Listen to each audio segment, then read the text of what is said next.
किसी की भी निंदा कभी भी मत सुनो, तत्काल अंगुली कान में डाल। बहुत बड़ी हानि है इससे। ये 100 बार तो श्लोक आए होंगे ऐसे जिनमें वर्णन किया। नो श्रणवन, ये आप सत्संगी हैं, अपने ऊपर आप कृपा करें, कभी किसी की भी निंदा। अरे बहुत विचित्र बात है, निंदा की तो बात जाने दो, अगर भजन करते हो हल्का शब्द निकल जाएगा तो भजन में विक्षेप पड़ जाएगा। हल्का शब्द हो गया तो भजन में विक्षेप पड़ जाएगा, ये हम देखते हैं। शब्द में त्रुटि हो गई तो भजन में, फिर ये लोग जो बड़े बड़े अपराध करते हैं, भगवान जाने इनकी क्या गति होगी। कैसा इनका हृदय है कि ये मुस्कुरा रहे हैं अपराध करके।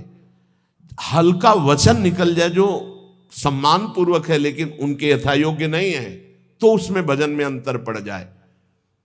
नो श्रवण, एकदम आदेश कर रहे हैं, किसी की कहीं भी निंदा है जो कान में उंगली डालो।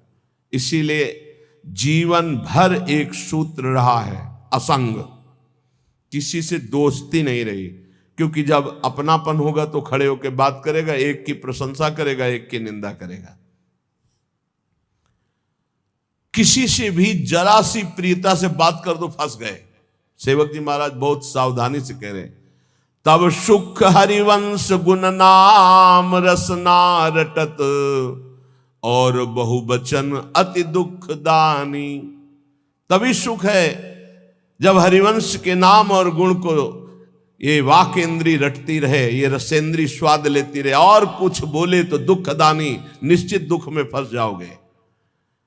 नो श्रणवन, बिल्कुल ये नियम ले लेना चाहिए, किसी की निंदा, और निंदा सुनने में मन बहुत राजी रहता है। अच्छा, और बहुत हर्षित हो के जैसे उसको राजपद मिलने जा रहा हो, ऐसे पूरे एकाग्रता। ऐसा ना वेदांत का सिद्धांत सुनेगा, ना भक्ति का सुनेगा, ना भगवान की महिमा। निंदा हो रही है तो खसक के और नजदीक पहुंच जाएगा। पुनः बोलो हम सुना नहीं, और अच्छा ऐसा हुआ, और आगे क्या, पूरा रसास्वादन उसमें डूबे चले जा रहे हो। ये नहीं पता कि ये हमारे सारे पुण्य नष्ट करके नरक का रास्ता बन रहा है। नो श्रणवन नैव ग्रहणन, सुनाई पड़ गया तो स्वीकार ही नहीं करना कि वो दोषी है। नहीं नहीं, भगवान जिसको जैसे चला रहे चल रहे, पूरी सृष्टि उन्हीं के चलाए चल रही। यंत्रारूढ़ानी मम माया, नहीं नहीं, मुझे तो भगवान की दिव्य लीलाओं में जाना है, माया जनित लीलाओं के गुण दोष नहीं देखने। ना सुनना है और ना ग्रहण करना। ग्रहण करना होता है कि वास्तविक ऐसा ही है, हाँ अरे वो तो ऐसा। अब जिंदगी भर जब उसकी बात आएगी तो पहले वो दोष हो जाएगा। अच्छा, वो घृणास्पद भाव तुम्हें भगवत प्राप्ति कभी नहीं होने देगा। घोर पापी में, नीच में भी स्वाराध्य बुद्धिर मम, मेरे आराध्य राधा वल्लभ लाल विराजमान है, ये भाव रखना है। कह रहे सकल तनु भृताम क्वापि दोषम गुणम वा, जितने भी शरीरधारी हैं किसी के ना दोष सुनना है ना ग्रहण करना है।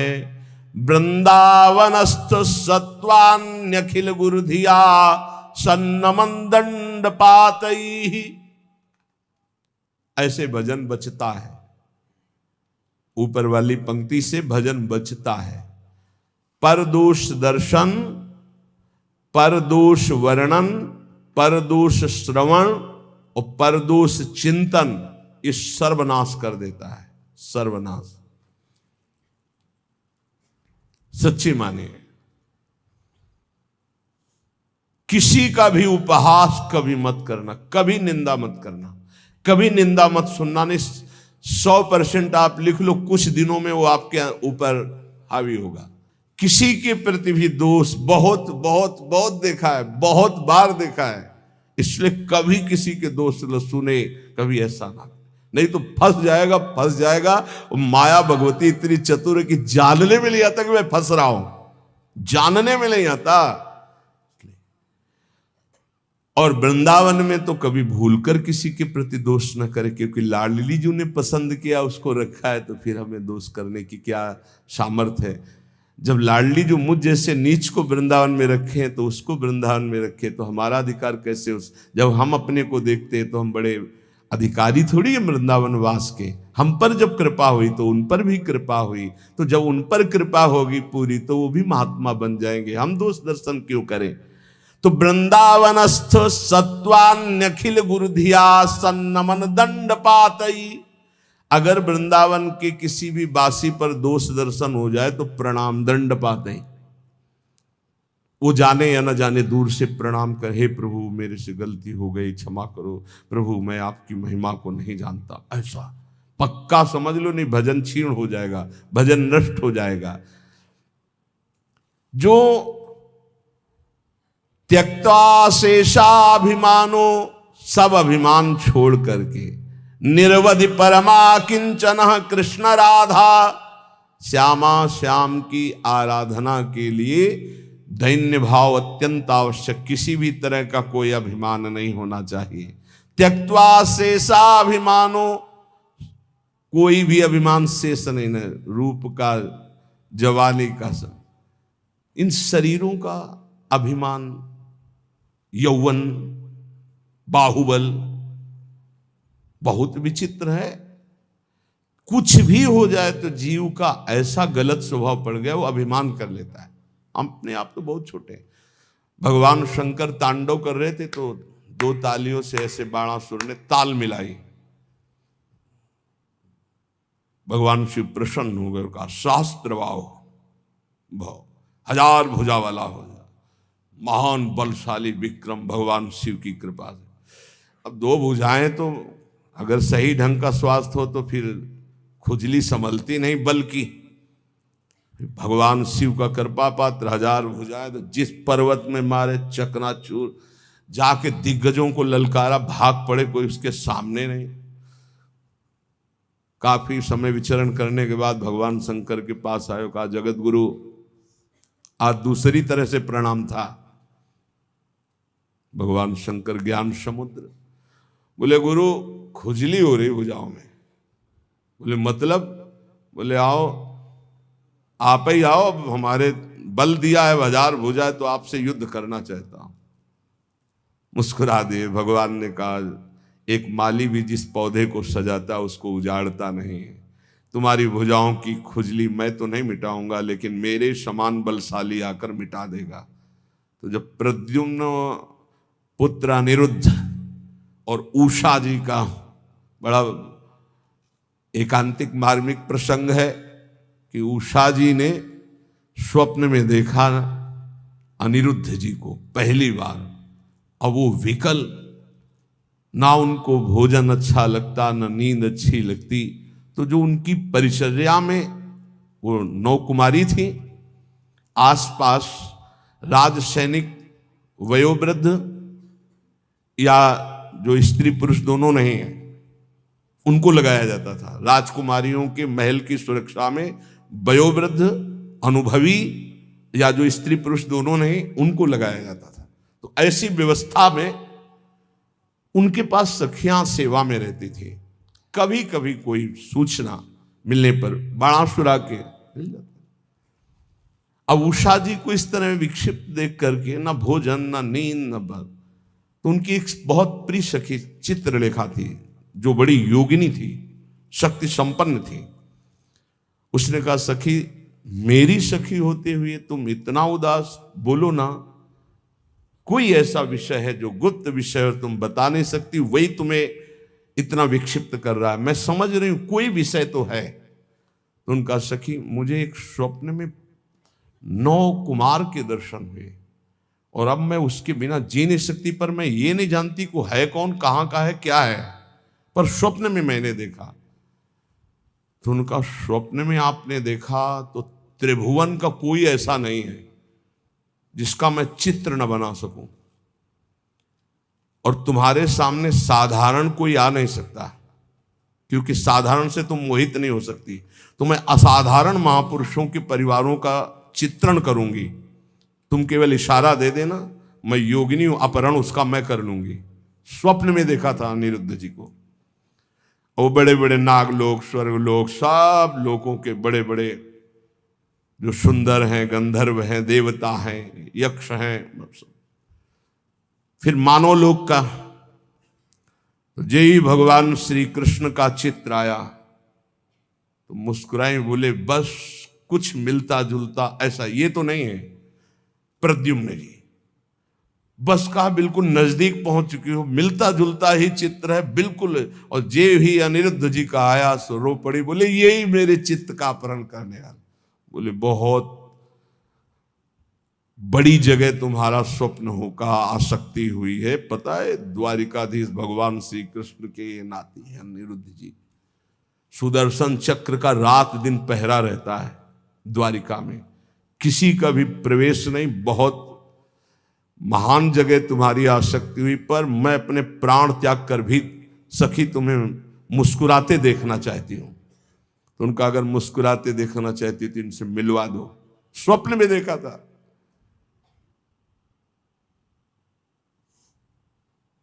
भगवान सुदर्शन चक्र से प्रार्थना की, वो योगिनी थी कि बिना भगवान श्री कृष्ण की इच्छा के अनिरुद्ध जी का उषा जी के स्वप्न में जाना असंभव है।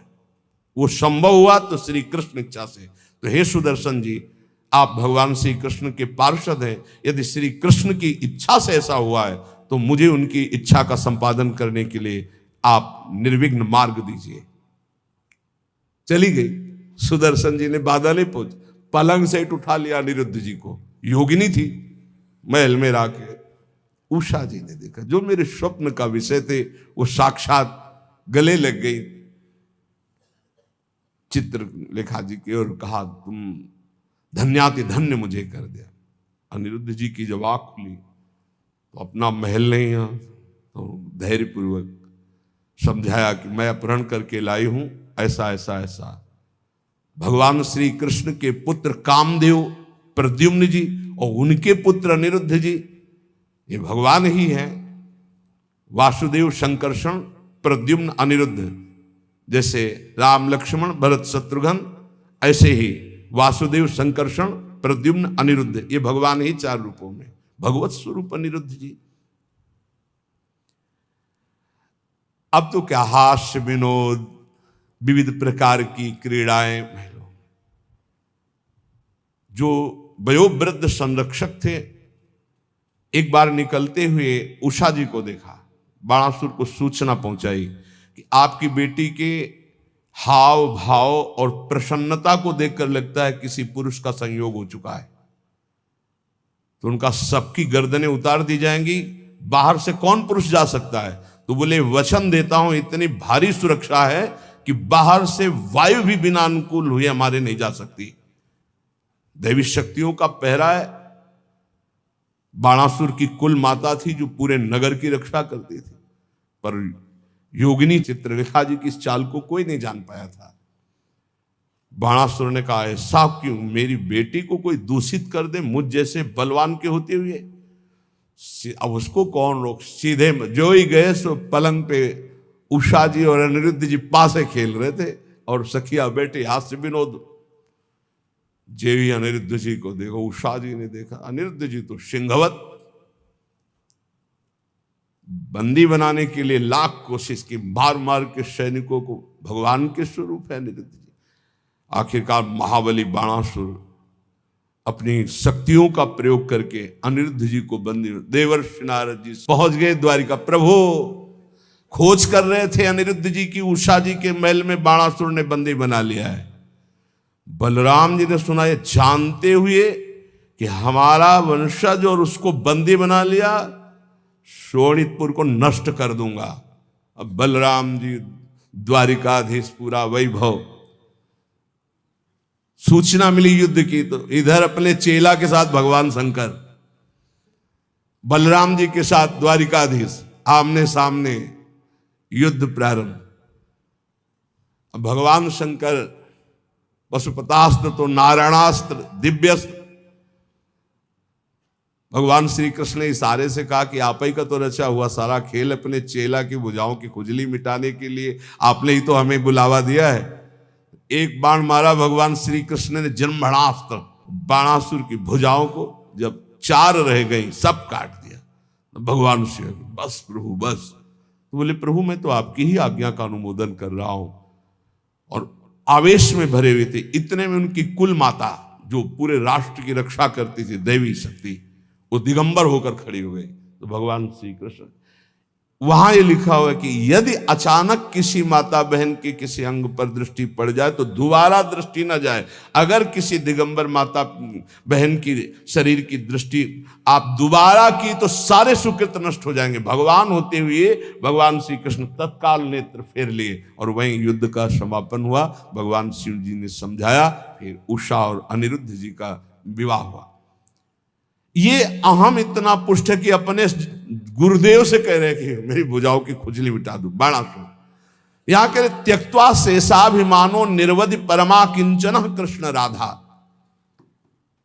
यदि आप अपने भजन को बढ़ाना चाहते हो तो नो श्रवण नई ग्रहणन, ना किसी की निंदा सुनो और ना स्वीकार करो कि ये दोषी है।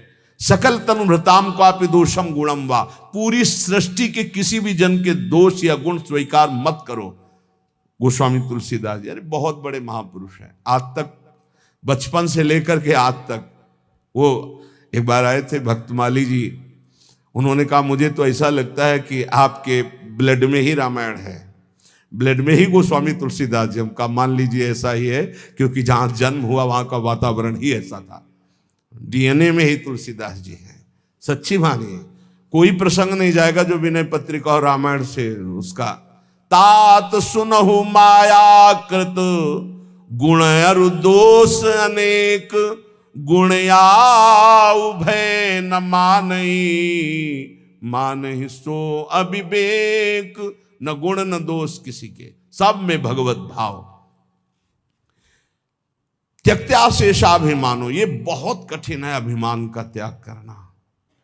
अभिमान का त्याग करके अकिंचन भाव से यदि राधा कृष्ण श्यामा श्याम की उपासना हो तो बोले प्रेमानंदाश्रु मुंचन, फिर प्रेम आनंद का प्रकाश हो जाएगा। प्रेमानंदाश्रु मुंचन, अश्रु मुंचन करते हुए, ये भक्ति का प्रसाद है। निवसति सुकृति कोपि वृंदावनांत, कोई बड़ा भजनानंदी महात्मा ही ऐसा जो प्रेम से अप्लावित होकर अश्रु प्रवाह करते हुए श्रीधाम वृंदावन वास करे, तो फिर उसकी दशा क्या होती? बोले क्रंदन्नार्त स्वरेण क्षितिषु, आकाश की तरफ देखता हा प्रियालाल और रो रहा है। परिलुंठन, भूमि में लौट रहा है रज में। सन्नमन, सबको नमस्कार कर रहा है, लताओं को, वृक्षों को, पशु पक्षियों को, जो सामने पड़ता है। नमन प्राण बंधुम, सबको देखता है मानो मेरी आत्मा है, मेरे प्रीतम है।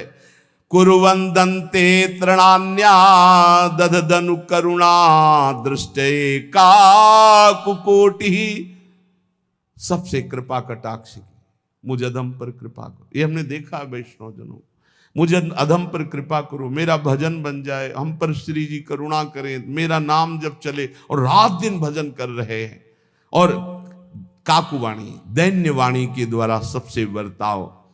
फिर तिष्ठन्नेकांत वृंदा विपिन तरुतले सभ्य पाणो कपोलम, कभी कभी एकांत में से बैठ करके पाणो कपोलो और रुदन, हा प्रियाजू, हा लाडलीजू, न्यस्याश्रुएण मुंचन नयति, इतना अश्रु भूमि गीली हो गई नीचे की। दिन निशाम कोपि धन्यो तनन्य, धन्याति धन्य हो गया वो जो रात दिन प्रिया प्रीतम के चिंतन में है, अश्रु प्रवाह करता है। जो उसको देख ले, जो उससे बोल ले, अमोघस्य, निश्चित उसका परम कल्याण हो जाएगा। वह परमात्मा नीचे है, ऊपर है, वही पीछे है, वही आगे है, वही दाहिने, वही बाएं है, वही सर्वत्र है। जो ऐसा जान जाता है, न पश्यो मृत्युम पश्यति, न रोगम नोत दुखाता, सर्वाः पश्यः पश्यति सर्वमाप्नोति सर्वस इति। जो ऐसा अनुभव कर लेता है, गीता जी, बहिरंतश्च भूतानाम चरम चरमेव च सूक्ष्मात् तद्विज्ञेयम दूरस्थम चान्तिके च तत्। वो दूर है, वो बहुत नजदीक है, वो बाहर है, वो भीतर है, वो ऊपर है, वो नीचे है, वो समस्त भूतों में है, ऐसा जो अनुभव कर लेता है वो जीवन मुक्त महापुरुष होता है।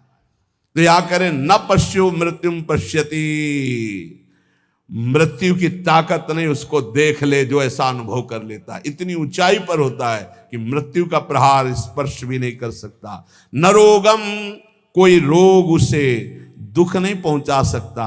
नोत दुखता, कोई भी भयानक विपत्ति दुख इसका स्पर्श नहीं कर सकती। समझो इस बात को। यदि भगवत प्राप्ति हो गई तो कोई भी दुख, कोई भी रोग, कोई भी शोक, कोई भी भयानक विपत्ति, बोले स्थिति कैसे प्राप्त होती? ये सनत कुमार जी के वचन है। बोले आहार शुद्धौ सत्व शुद्धे, सत्व शुद्धौ ध्रुवा स्मृति, स्मृति लंबे सर्वग्रंथि नाम विप्रमोक्ष। जिसका आहार शुद्ध है, चरित्र शुद्ध है, आचरण शुद्ध है, वही महापुरुष स्मृति को प्राप्त होता है। सत्व शुद्धि, आहार शुद्ध होने पर ही अंतःकरण शुद्ध होता, अंतःकरण शुद्ध होने पर आचरण पवित्र होते हैं। चरित्रवान, जो पवित्र चरित्र वाला, वही भगवती स्मृति को जागृत करता है। ये देवी शक्ति है स्मृति, अखंड स्मृति। जिस समय अखंड स्मृति जागृत होती है तो कह रहे स्मृति लंबे सर्व ग्रंथि नाम विप्रमोक्ष, समस्त ग्रंथियां छिन्न भिन्न हो जाती हैं और वो जीवन मुक्त महापुरुष हो जाता है। इसलिए इन कामों से दूर रहो। निवृत्ति, श्री सनत कुमार जी का उपदेश, निवृत्ति कर्मणः पापात् सततम पुण्यशीलता, सद्वृत्ति समुदाचारः श्रेय एतदनुत्तमं मानुष्यम सुखम प्राप्य यह सज्जाति समुह्यति नालम स दुख मोक्षाय संगो वै दुख लक्षणाः। भूल कर भी कोई पाप कर्म मत करना, नहीं तो ये नष्ट कर देगा। कोई और नहीं, तुम्हारा पाप कर्म ही तुम्हारी बुद्धि में बैठकर या अन्य की बुद्धि में बैठकर तुम्हें दंड दे देगा। सदा सत्कर्म करो, सदाचरण करो, पाप कर्म से डरो। सनत कुमार जी कह रहे, साधु पुरुष जिसे आदेश करते हैं कि ये करना चाहिए, वही बर्ताव पुण्य कहलाता है, और जिसे कहा जाता है ये नहीं करना चाहिए, वही पाप कहलाता है। उत्तम आचरण करने वाले बनो, सदाचार पालन करो। जहां सुख का नाम नहीं है, ऐसे मानव शरीर को पाकर विषय भोगों में रत जो होता है वो अज्ञान में डूब जाता है। विषयों का संयोगी सीधे नरक गमन।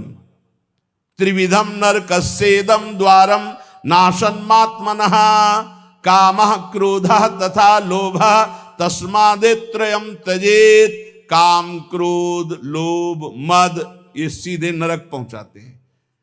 सीधे कामः क्रोधा तथा लोभा। और गोस्वामी जी कह रहे काम क्रोध मद लोभ सब ये नाथ नरक के पंथ, यही रास्ते हैं, ये नरक पहुंचा देंगे। इसलिए इस मानव शरीर को पाकर विषय भोगों में जो आसक्त होकर अज्ञान मोह में डूब करके अपना समय नष्ट कर देता है, वो कभी दुख से छुटकारा नहीं पाता है। इसलिए नित्यम क्रोध तपो रक्षेत श्रियम रक्षेत च मत्सरात् विद्याम मानवा मानाभ्यामात्मानं तु प्रमादतः। मनुष्य को चाहिए, साधक को चाहिए कि जब उसका भजन बढ़ता है तो उसके भजन को नष्ट करने के लिए, तप को नष्ट करने के लिए क्रोध बहुत बढ़ जाता है। इसलिए क्रोध के द्वारा अपने भजन और तप की रक्षा करे, क्षमा के द्वारा। जहां क्रोध हो तो समझ लो भजन तुम्हारे नष्ट करने के लिए ये लीला की गई है माया के द्वारा। क्षमा कर दो, चुप हो जाओ, शांत हो जाओ। कल एक उपासक बहुत अच्छे सुलझे हुए, उनका जब कोई हमें ज्यादा सताता है तो हम ये कह देते हैं देख लेना श्री जी तुम्हें देख लेंगे। और फिर बोले जो उसकी दुर्दशा होती, तो थोड़ा अच्छा लगता है कि हाँ भगवान हमारी सुनते हैं। हमका गलत भैया गलत, सब मिटिया मेट हो रहा है। ये जो साधन भजन करो सबका प्रयोग हो रहा है, तुम्हें आनंदित नहीं होना, तुम्हें रोना है कि ऐसा क्यों हो रहा है। तुम्हें प्रार्थना करनी कि हे प्रिया जो यदि मेरे मन में भी आ जाए तो इसको दंड मत देना, तब तुम्हारा भजन बचेगा। अगर ऐसे आनंदित होने लगे ना तो भजन भी नहीं होगा, आगे उल्टा आप पे आना शुरू हो जाएगा। तब सोचोगे कि भगवान तुम्हारी सुनते नहीं। नित्यम क्रोध तपो रक्षेत, अपनी रक्षा तपस्या और भजन की क्रोध से कर लो, नहीं ये नष्ट कर देगा। क्रोध ऐसा होता है, जब गुस्सा आती तो बाहरी गुस्सा हम अगर रोक लेते हैं तो अंदर से चलने लगता है कि ठीक है हम तो कुछ नहीं बोल रहे, पर हम जिनकी आराधना कर रहे हो तुम्हारे देख लेना पक्का हो जाएगी, पर तुम्हारा भजन चला जाएगा, ये बात पक्की। तो यहां कह रहे कि नित्यम क्रोधत तपो रक्षित श्रेयम, जहां कहीं भी साप दिया है किसी ऋषि ने तो उसी समय वहां लिखा मिलेगा कि वो तप के लिए, जैसे देवर्षि नारद जी ने जेवी नलकूबर मणिग्रह को श्राप दिया कि तुम वृक्ष योनि को, उसी समय फिर वो बद्रिकाश्रम के लिए लिखा कि तप के लिए चले गए, क्योंकि तप उधर लगा तो पूरा करो चल के उसे। भजन करना बहुत कठिन, करके बचाना बहुत कठिन है, क्योंकि जहां आप भजन बढ़ाएंगे तो माया आपके भजन को छीनने के लिए प्रतिकूल व्यवहार करने वाला भेजेगी और आपको क्रोध दिलाएगी। यदि आप क्रोध नहीं दिलाए तो चतुर बचा ले गए भजन को, और अगर गुस्सा आ गई तो अहित तो उसका हो ही जाएगा, पक्का है। जो आपको क्रोध दिला रहा है, लेकिन आपका भी अहित हो जाएगा, क्योंकि आपका भजन क्षीण हो जाएगा। नित्यम क्रोध तपो रक्षेत, नित्य सावधान रहो, तुम्हारे सामने तुम्हारे भजन और तप को नष्ट करने के लिए भेजा जाएगा। नित्य सुरक्षित भजन को बढ़ाना है, गुस्सा दिलाने के लिए। रक्षित श्रियम रक्षेत च मत्सरात, जो भागवतिक ऐश्वर्य प्रकट होता है उसका नाश हो जाता है दूसरों पर ईर्ष्या करने से। ध्यान रखना है। सनत कुमार जी बोल रहे, तुम्हारा भजन क्यों नहीं प्रभाव दिखाई दे रहा, तुम्हारा तप क्यों नहीं आगे बढ़ रहा? बोले गुस्सा करते हो इसलिए तुम्हारा भजन क्षीण हो जाता है। बोले तुम्हारी भागवतिक संपत्ति वैभव क्यों नहीं बढ़ रहा, आध्यात्मिक? बोले तुम किसी से डाह करते हो, ईर्ष्या करते हो, मत्सरता करते हो। तो रक्षेत च मत्सरात रक्षेत श्रियम, अपने भागवतिक ऐश्वर्य की सुरक्षा के लिए किसी से ईर्ष्या मत करो, किसी से डाह मत करो। विद्याम मानावमानाभ्याम आत्मानम तु प्रमादतः, तुम्हें जो ज्ञान प्राप्त हुआ है वो नष्ट हो जाएगा यदि मान सम्मान में लग गए या अपमान में बुरा मानने लगे। मान सम्मान को अच्छा मानने लगे और अपमान को बुरा मानने लगे, जो संसारियों को लगता है। अगर तुम ऐसा माने तो तुम्हारी विद्या नष्ट हो जाएगी, जो तुम्हें भागवतिक ज्ञान प्राप्त हुआ है। इसीलिए श्रीपाद प्रबोधानंद जी ने वृंदावन महिमामृत में कहा, सम्मानम कलयाति घोर गरलम नीचापमानम सुधाः, सम्मान को घोर विष के समान समझो, नीच पुरुषों द्वारा किए हुए अपमान को अमृत के समान समझो। नीच पुरुषों के द्वारा, जिसे तुम अपने शासन में ले सकते हो, तप के द्वारा नष्ट कर सकते हो, या व्यवहार बल के द्वारा नष्ट कर, सब कुछ है, लेकिन आप सह गए, कुछ नहीं बोले। नीचा अपमानम सुधा, अमृत की तरह पी गए अपमान को, तो आप अपने भजन को बचा ले गए, अपने ज्ञान को बचा ले गए, अपनी विद्या को बचा ले गए। और यदि कोई सम्मान कर रहा है, आप हर्षित हो रहे, आनंदित हो रहे, मेरा सम्मान हो रहा है, तो आपका सद्ज्ञान नष्ट हो जाएगा। बोल रहे श्री सनत कुमार जी, विद्याम मानावमानाभ्याम आत्मानम तु प्रमादतः, जो विद्या है, जो ज्ञान है आपका, वो इसीलिए प्रवीण नहीं हो पा रहा क्योंकि मान अपमान में आप उसको खो देते हैं। मान अपमान विद्या को नष्ट कर देता है, ईर्ष्या भागवतिक ईश्वर को नष्ट कर देती है, क्रोध भागवतिक भजन और तप को छीन कर देता है। अब अपनी आत्मा के बंधन को बचाइए प्रमाद से।